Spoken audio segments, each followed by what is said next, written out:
true story. But wait, did I? And Oh, I he thought I fed saw them, Brad. And yeah, it was you know.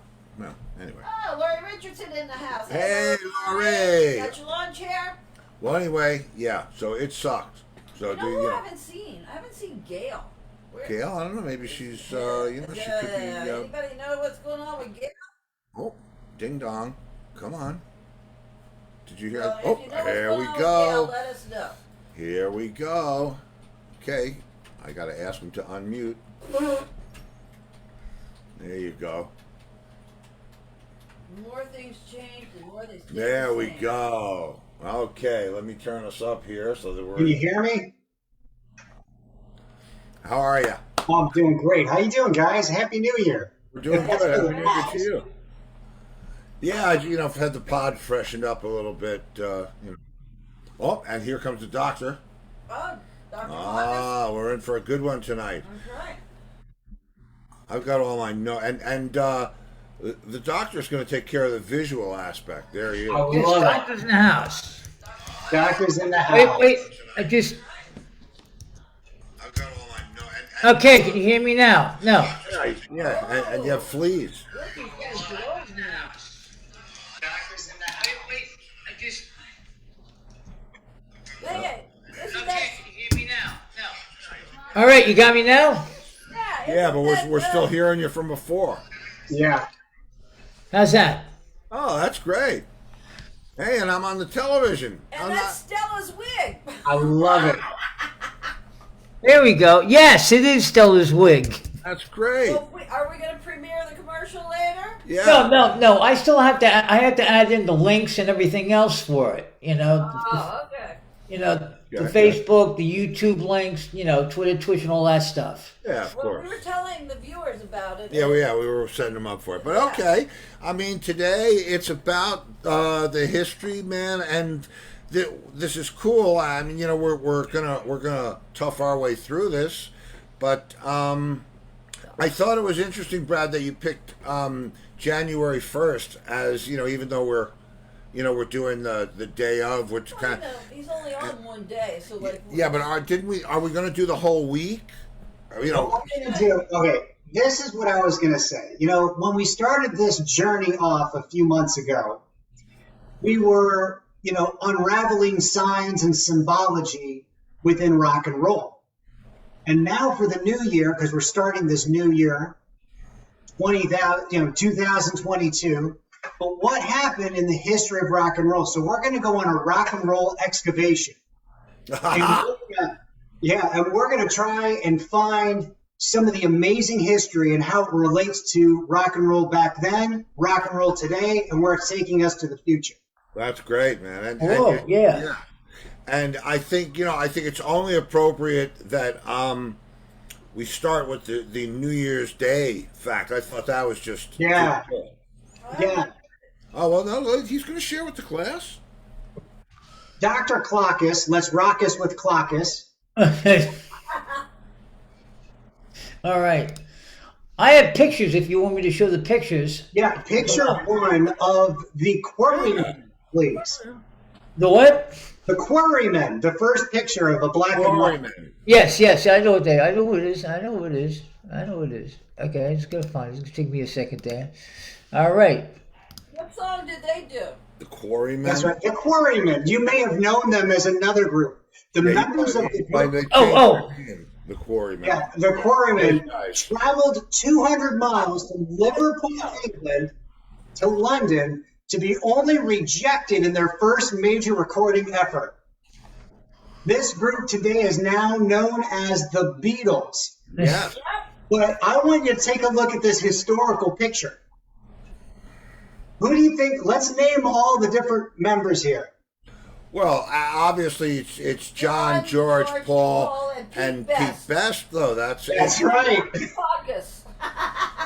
And the fifth Beatle down there. Caucus. The And me. fifth Beatle. You know, Pete Best is interesting. You know, it had to have been a real tough spot for him. I mean, you tell me about, this whole process of going into the rock business. And this is a really powerful lesson that the rock business educates. but then Well, what I heard is they heard somebody playing during the day in a club, it was Rory Storm, I think, if I'm not mistaken. and they went in and it was Ringo. Yeah, Ringo was playing with Rory Storm, I think, and they said, "Holy shit, we need this drummer." Yeah, his talent. The story is, it's funny because you can look back on it now. When we first heard the Pete Best reality, when you first heard in the first several years that the Beatles were, they had another drummer. It was like, wow. And then, Beatlemania happened, and everybody's thinking, wow, that poor dude. You know what I mean? What happened with him? Did he, he just disappeared? Is he giving tours of the cavern? And you have to wonder. He's doing a Kramer. Well, I think it is something like that, but you have to wonder. Is he giving tours of the cavern? Well, I don't know. I know he's doing some sort of historical thing. I don't want to talk out of school. Dr. Clock will look it up for us. But the point of it is, is it better to be Pete Best or John Lennon? Right. Yeah, it's a tale of two cities. Yeah, exactly. So that's a weird one. But or is it better to be Pete Best or Ringo? Think about that. It's interesting. Ringo is such an amazing drummer, and he's got so many different talents of ensembling groups and so many other incredible talents. It's almost like it was an unavoidable situation. Like they were, the Fab Four were meant to be together. I don't know if Pete Best, of his quality playing ability, but from what I did hear, he was a handsome kid and they didn't like sharing the spotlight. And that may have even had something to do with it. You know better than anyone in the room about the dynamic. Right. Well, I know what I do know is that when it's not much different than a girlfriend. When you see somebody that fits the mold better, that's it. That's that's just the way it goes. It's like, especially in that, and that's kind of a cold way to put it, but in a situation with a band, if you find somebody in the band isn't working, or you find somebody outside the band that would be working better, forget. In 1960, whatever it was, none of us, including them, had any idea what we were doing, what we were trying to do, what we were about to do or be a part of, no matter how great or small. It's not like they said, well, what we'll do is get rid of this guy, then we'll become really big. They had no idea. And I think they're as shocked, certainly Paul and Ringo are as shocked as anybody that they have the history that they have. Oh, so incredible. Beyond music. Beyond. Yeah. So let's go to the next picture. Let's see what else happened on that was January 1st, but today we're going to go, the next picture is on Elvis Presly. Why don't you pull that one up? Because this is a great picture I found. Where's the doctor? Is the doctor in? Oh, there he is. The doctor's in. This picture right here was taken January 10th, 1956. That is Elvis Presly recording the song inspired by a news article that was read about a man who committed suicide, who was lonely. He jumped out of a window because he had this lonely, broken heart. And that's when Heartbreak Hotel was then responded to and written by, Mae Boren Axton and Tommy Dirks, I think. Okay, well, we get Doc. You want to look that up for us? Doc, look that up. Hotel. Sure. Okay. What was it again? I was still looking at the Pete Best stuff. I was going to go back to that for a second, but I can tell you about him. He tried to commit suicide, and we're talking about Pete Best now. Yes. Pete. Yeah. Okay. Tried to commit suicide. And then he got married, had a kid, but he got a monetary payout in '95.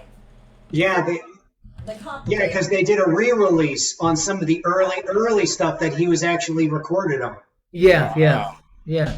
And he showed up at a Beatle Fest in 1988, which I'm going to need to ask Drew Hill about. Drew, because he been doing the Beatle Fest since the mid '80s, early '80s. Okay, now who am I looking up? Elvis here. What about Elvis again? I'm sorry, I got lost. Who wrote Heartbreak Hotel? Yeah, Okay. that was the recording of Heartbreak Hotel. So how many years ago is that? Tonight? 1956. Wow. Back in Wow. the early days of rock and roll. Durden. Who did? Tommy Durden. Tommy Durden, yeah. Tommy. Yeah, along with Mayborn Axton. He was a co-writer. Yeah, he was a co-writer. Okay, so somebody jumped out of a hotel window He and was the lyricist. Right. so Tommy wrote the lyrics. Oh, Elvis Presley was one of the writers also. Yes, he was. I was just going to say Yes. he wrote. From what I've heard, is the last bridge was his. The last part of the song was his. Okay, and a May Boren Axton. Yep.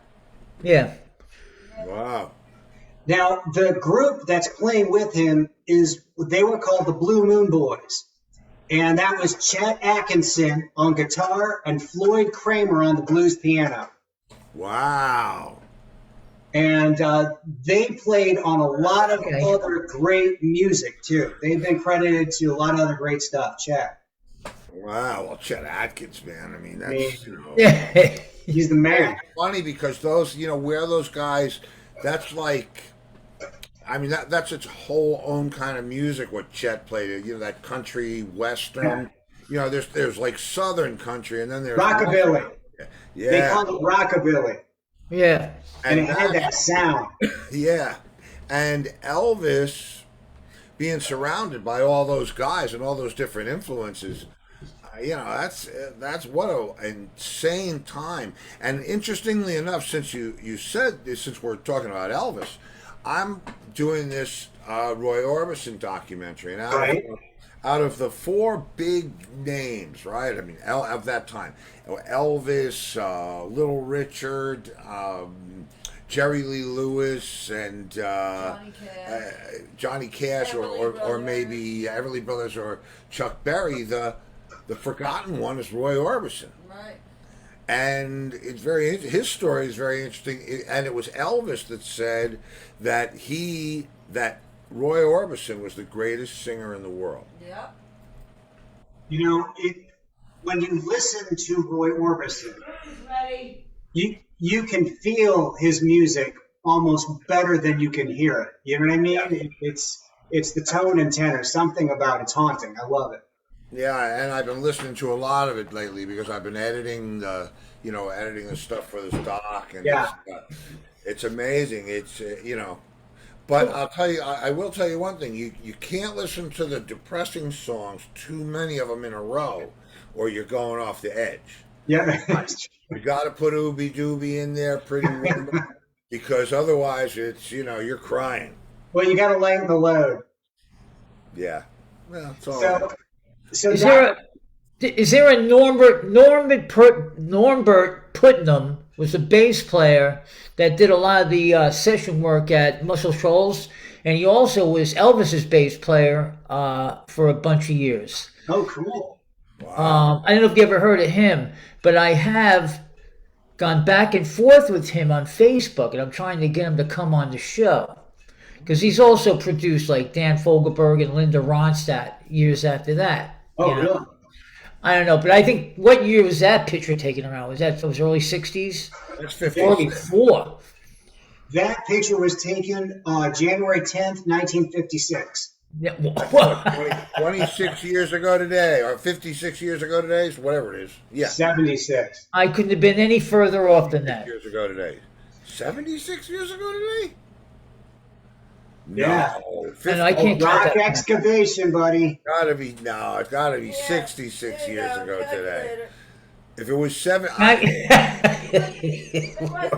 got to be 66 years. what year are we subtracting? 1956, 66, 76, 86, 96, 06, 16, 17, 1956? 18, 19, 20, 21, 22. 56, are you saying?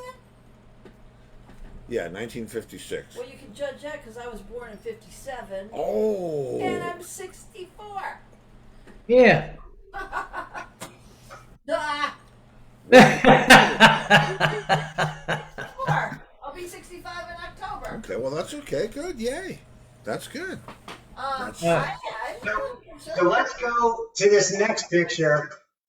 And I think I know who that is. We're moving on to the next one. Yeah. No. Oh, you're killing me. You're killing me. Okay. Yeah, no, it's going to be Pat Benetar. Ah. Okay. There's Pat. There she is. Yeah, she has one of the hardest names I can think of pronouncing because it's not Benetar. It's Patricia May Adriuszewski. Obviously, a mouthful. Adriuszewski? Adrejewski.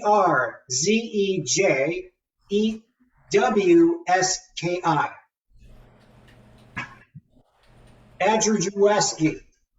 Oh, Adriuszewski. It's like Okay. a song. After you left me. Oh. Listen, I know why they call her Benetar. Well, that's a good one. I wonder. I'd love to know where she came up with that, Pat Benetar. But she kept that. That's interesting. You know, she's to this day she's been considered to be one of the biggest heartaches to the Rock and Roll Hall of Fame because they have not introduced her into the Rock and Roll Hall of Fame yet, and that's considered to be one of the biggest snubs because this woman, I mean, whether it be Hit Me With Your Best Shot, Shadows of the Night, Heartbreaker, and of course Promises in the Dark. I mean, her vocal talent is insane. Well, I think I heard she was an opera singer or studied opera. But you saw that bit But on her. but the thing that's odd is her husband Neil Giraldo. Geraldo? Giraldo. Oh, like Geraldo? Yeah, Neil Giraldo. Okay. He's been with her for the whole time. Yeah. Right.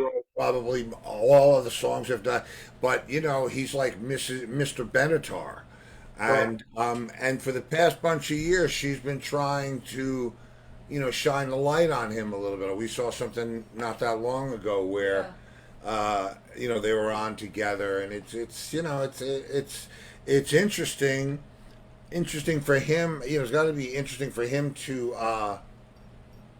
To be right next to all that massive success and just be able to walk right by, with nobody paying attention. It's kind of like Chris Stein and Deborah Harry from Blondie. Right. Yeah. Exactly. I'll tell you what really has always impressed me about her, but as I'm getting, looking at it from the age of a few years from when it was popular at the time, I didn't see her as this quote unquote trailblazer, it being a big deal for a woman. I just thought she just had an amazing voice, a great music, great guitars, all that. I just thought it was great music. Now looking back, I mean, she was able to pull it up. Very impressive. Yeah, I think it's time for that commercial. Uh-oh. Rockin' with Caucus. Sponsors. All right. Bradley's Yeah, I hate to- sponsors. Now a word from our sponsors. Most of you know I live in Southwest Florida now, and one of my favorite places to grab a bite to eat is Jason's Deli. Scott and Diana Willis have been in business here for over 20 years. The truth is, Jason's Deli has bigger choices of better food. You can eat healthy and enjoy the taste of quality ingredients. They're open 7 days a week for dine-in, pick-up, or deli delivery. With 4 convenient locations from Naples to Cape Coral, Florida, they are a must-try. Jason's Deli, where all good things come from wholesome ingredients. And Bradley's Jewelers in South Fort Myers.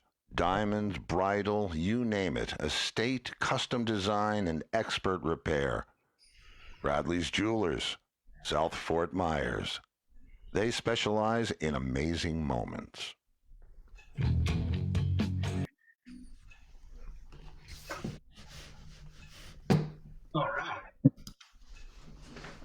All right, Steve, I can't hear you. Still can't hear you. Hey, can you hear me now? Yeah, I can hear you. Oh, but the master's.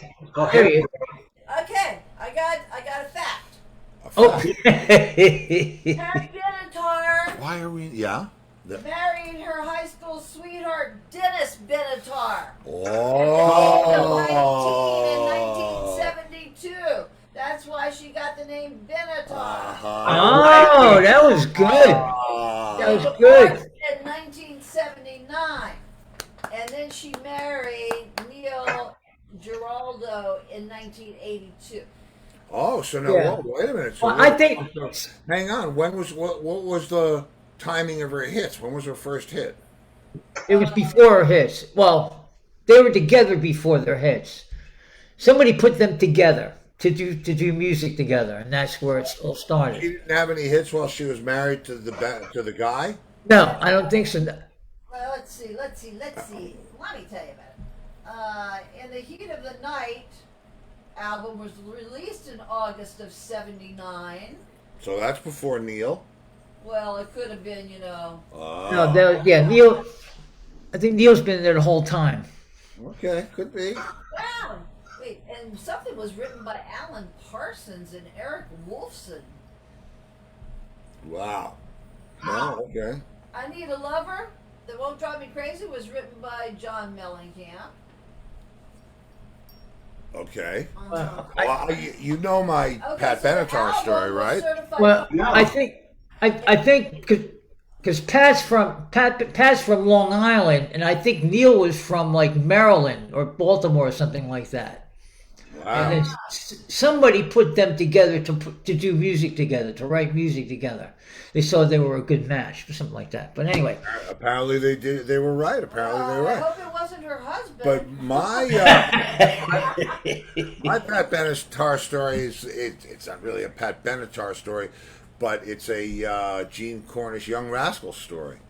Gene is playing out on the island, and they do, the Rascals song "You Better Run," right? What you trying to no do to my sound, heart, Steve. right? What's that mean? Don't what? No sound? No sound, Steve. Yes. You know what that's? No. Usually means they Nah, can't hear you. well, that's they No can hear. sound, Steve. From me, guys. Can you guys hear me? Wait, yeah. Fine. I think right when we first came back, we couldn't hear you. all right, Anyway, so long Kenny, story that's short. on your end. So Gene plays "You Better Run" with whatever band he was playing with at the time, and he goes up to the bar to have a drink, and some guy comes up to him and says, "Man, that was really, really good." And Gene said, "Thanks a lot." And he said, "Do you do any other Pat Benatar songs?" It pissed Gene It off. pissed him off. I thought it was a compliment, No. I don't know. Oh, so I That'd be like somebody going up to Roger McGuinn and saying, "Man, you sound like Tom Petty." No, it was the same song. now, there's a guy I know out on Long Island, and he claims that his mother and Pat are best friends. Went to school together on Long Island. They're best friends. They still stay in contact with each other. I did a lot of partying with this guy. Anyway, maybe about 6 or 7 years ago, he contacts me down here. And he says, "Listen, Pat's playing down in somewhere around where you are.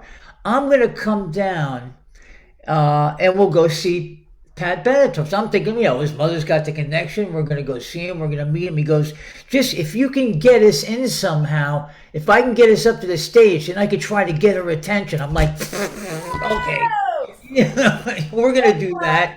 Flag. I could try All to right. get her attention. But I have to get him in. Well, maybe Yeah. him and his mother were estranged. Yeah, bring a sign. Bring a like a bed sheet with some ink on it. I'm Yeah. done. Judy's son. All right. Well, man. So, what other interesting facts do we have? Are we going forward? So we're going to go to the next one. Donald Fagen. Oh, okay. Ah. He just had a birthday. And he was born in 1948. Wow. Wow. So we got to do the 19. math on that one too. No, you don't We're have to gonna do tell that. it. Actually, excuse me, I'm sorry, he was inducted into the Rock and Roll Hall of Fame today. Today? No, he was born 1948 today, but he has been inducted for the Hall of Fame for his efforts in Steely Dan. Oh, so today's his birthday is what you're saying. Today's his birthday. He's 74. No, Yep. Yep. Happy birthday, Donald Fagen. Happy birthday, Donald. You know, a few years ago, he played at the at Barbara B. Mann, and we went to go see him. And it was a great concert. It started off, you know, well, modest, mellow, and it was really kind of funny because, like, probably about 15, 20 minutes into the show, you could smell a familiar scent that can be found in many rock shows. And my wife turns to me and she goes, "Now it's a rock concert." It was so funny because, like, the place smelled like a Cheech and Chong fest by the time they were done. Colorado. Or anywhere in Colorado, right? Wow. Well, that's all right. Yeah. Pot's legal like in 40-something states. Yeah, just not ours. Recreational. That's right, right. Well, you know, in Florida, everyone has glaucoma anyway, so it's cool. I don't know. So happy birthday, there's Donald Fagen. That's a good one. That's a very good one. Now, there's a rumor about the name Steely Dan. I told you about it. Oh, And I yeah. need someone to fact check me, please. About what? The name. The root of the name Steely Dan. Okay. Okay. I'm going to give you a hint. It's very similar to Joni's butterfly. Oh, it's a sex toy? I don't know. I don't know nothing. I need to hear confirmed rumors. All right. We're depending on you or Dr. Clockus. Yes. Let's see. What do you got for us, Doc? I'm still okay, here we go. Let me see. Is it okay if I'm thinking of the music of Jeopardy in the background? Yeah, as long as we don't get Okay. flagged for it. Okay. Okay. You gotta read a lot of shit till you get to it, you know? Okay. I don't know if you can understand this. You ready? All right. All right. Working with ABC producer Gary Katz, they secretly assembled Steely Dan, named after a prosthetic phallus in William S. Burroughs' novel Naked Lunch. Oh, okay. So A dildo. it was written about it. So the rumors are true. It's true. There you go. Rumors are true. Given their lyrical themes of porn, drugs, and dark introspective, it comes as no surprise that Becker and Fagen would choose a name for their product that came from the twisted mind of William S. Burroughs. So there you go. Yep. How Steely good is Dan. that, kids. Yeah. Steely Dan, get yours today. So now you can put up the picture, Dr. Clockus, of Johnny Cash. Oh, I can do Johnny Cash. Okay. What about Pink Floyd? What do you think that is? No, that's I'm not going there, and that's not tonight. this show. It's another show. Oh, okay. So tonight, in January 1992, this man was inducted into the Rock and Roll Hall of Fame. 92. But Pat Benetar wasn't. Yeah, but That's correct. He was not. But he's, I will tell you, definitely a personal hero of mine. In fact, when I first heard Johnny Cash, I couldn't stand him. In fact, I didn't like it at all until I kind of grew up and went through a few things in life, and I listened to it again. And then I heard about his story about things that he had to go through in life, and then I listened to Folsom Prison. And then I can't get enough of that man, and because I think that there's something about the moment of inner pent-up rage that we all have in society that's a lot closer than most people are willing to give it credit for. That he was able to honestly tap into that moment of I'm sick of this shit and I'm done. Did you see the movie with Reese Witherspoon? Yes. And, oh man! Oh, Yeah, What a yeah, performance. yeah. It was great, great movie. And I love that he was brave enough to do the thing that he did with Rick Rubin. Was it Rick Rubin? Yeah. To do the Nine Inch Nails song. Yeah. A boy named Oh. Yeah, but I'm talking Sure. about. This is at the end of. I mean, Yeah. you Yeah, but his label dropped him yeah. after he had like made them so many millions of dollars. Then they'll Yeah. say, we don't need you anymore. You're not selling. And Goodbye." the thing about it is, you that's what drew me to the Roy Orbison thing, because here's a guy, not good looking, writes great songs, kind of, more laid back than up and in your face, but somehow, it got through. And I think what happened with, same thing with Johnny Cash. I think he and Orbison appealed to their peers. I think the other people that were out knew how good they were, and that's how it trickled down to the everyman. Yeah. And which brings us to the next inductee that same year is Jimi Hendrix. Oh, Yeah. well, wait, don't we want to know about Johnny's watch, or what's, no? Johnny's watch. Yeah, there it goes. It's gone. Oh. It's a great picture too. Believe me, there's much more on him later in the life. Okay. But this is Jimmy being Jimmy. And, there's just something about the air in the room, that the electricity that he could manufacture out of his sheer ability. And, I'll never forget that performance that he did of the Beatles song in Europe, and how it was it was such a critical moment, and it was like an eruption. And the powers that be couldn't handle it. No, and he did, he did something by Cream, too. Was it Sunshine of Your Love, or? Yeah, and he did it like right when they came out. Yeah, like Rat Race. yeah, they were still out, yeah. But yeah, Sergeant Pepper, he was, man, Hendrix was just, he was just so there. Yeah, And 3 days after the Beatles released Sgt. Pepper, Yeah. Jimi Hendrix covered their hit single. So there you go. He was, I liken Jimi Hendrix to Bruce Lee in his ability of being shown something once and being capable of mastering it. Very few people have that ability, and he just was one of those that just could take anything and own it. Yeah, but he invented what he did. He took from this one and that one and so on and so on. But man, I mean, what Hendrix did with all of the things that he borrowed from all the guys that came before him was so impactful in those 3 records. Just mind-blowing. Absolutely my single most influential artist, of everyone.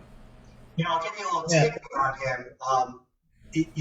In a lot of his album work, a lot of the artwork, you'll see the Om. And the Om is one of those really specific, it's a word with 1,000 meanings to it. And it actually is the vibration of the sun. And when you think about that term of vibration of the sun, it makes his music even more logical in thinking, because you can't listen to a good Jimi Hendrix song and not be moved by it. I mean, that's what it does. And it was so, but the thing about it is, there are people that would look at it and say, from before or from now, they look back or look forward at it and couldn't get it. But you had to be a part of that time. And I think that holds true for all the generations of music. They have their, they have their axis where everything comes together axis. Yeah. And whatever artist, hits the chord at that moment, that stays with them forever. So. Yeah. And then last but definitely not least, that shot. I got it. I got it. Here he comes. Okay. Yardbirds. Ah. They were inducted into the Hall of Fame in 1992 on this day. On this day. Yeah. Now, see if there's anybody familiar in there that you can pick out. I forget. Well, first, I know. I see Jimmy Page. Oh, yeah, Jimmy's on the bottom. That's right. I know McCarty. Right. Jim McCarty Yeah. from well, he's the only one still there. Yeah. He's still in it. Yeah. You know, what was interesting about, and of course there are other albums that artwork that has Eric Clapton on, because he was part of the group, and of course Jeff Beck. Yep. Yeah, all three of them were in there. I mean, think about that's like three of some of the greatest guitar masters that could ever come out. Well, yeah, I mean, that is kind of ironic, and they all did. Not one of them sounds like the other one. Clapton is Clapton. Right. Beck is just, Beck, just God. And, Pagey, it's Yeah. incredible. Yeah, it's hard to contain that much talent in one group. Well, Clapton didn't really want to be in the group. He was like, we just saw a documentary on him, and it was like he would turn up late because he knew he could get away with it. You know what I mean? Well, he was in it before Page. Yeah, he was Page the first one of them. Yeah, and then he went on to. Right. No. He Same went thing. Clapton did the same thing to that other band. to Blues Breakers, John Mayall. Yeah, John Mayall. Wait, so Jimmy Page was all right. So Eric Clapton was the first guitar player. Then Jimmy Page, then Jeff Beck was the third one. I'm pretty sure that's the way it went. But there have been other alternate guitarists in sure there group have. over and over again. Yeah. Topham, and there was a ton of guys that have been through that band. Yeah. But but What that an was, awesome band they are. yeah, and it's Shapes of Things, very influential song. Not many people realize, that was them. But listen, it's all when you're the first one in the room. Nobody really sees you. It's a couple more people have to come in until they go, oh wow, yeah. So they were early, and Jim's in the middle, still keeping the band together. He's got to be 70. He's got to be in it. How old is Jim McCarty? Dr. Clockus? Anybody? Dr. Clockus. Dr. Clockus? Yeah, Jim put it on McCarty from the Yardbirds? It's hard to see out of these glasses. That's a contradiction in terms. It's hard to see with these glasses. That's right. It's like it's hard to walk with this cane. I got one of those too. Oh crap! Hold on a second. Oh, it's 76. Oh, so 76. So 76. That's not that. He's not that It's a old. spring chicken. All right. He'll turn 77 in June. Oh well, Well, 77. like in June. Carmine Appice's 75. Wow, Mitch Ryder's 76. man. So yeah. Okay. Oh, still got a lot of years left. Sure. All So I right. hope you enjoyed the installment one It was of excellent. the I excavation. thought that was great. Oh, this time. Yeah, this It was very good. great. So, I'm interested to see what's next Monday. The date next Monday. 17. 17. 17th. Okay. A Well, lot can happen in a week. yes, it can. Yes, it can. Great. Yeah, that was a lot of fun, Brad. Great, man. Thank you for that. That was cool. Well, Dr. Clock is always an honor. Oh, thank you. Thank you, Brad. Yeah, Hi, Doctor guys. in the house. All right, brother Brad. Say hi to Cole. Yeah, say hi I to will. She's and Happy New Year, you guys. We got a new commercial for you guys coming. Yeah. Oh, cool. I'll check it out. All right, we got to come by and see you anyway. All right. I'll see you in a few. Okay, we'll see us in a few. Here we go.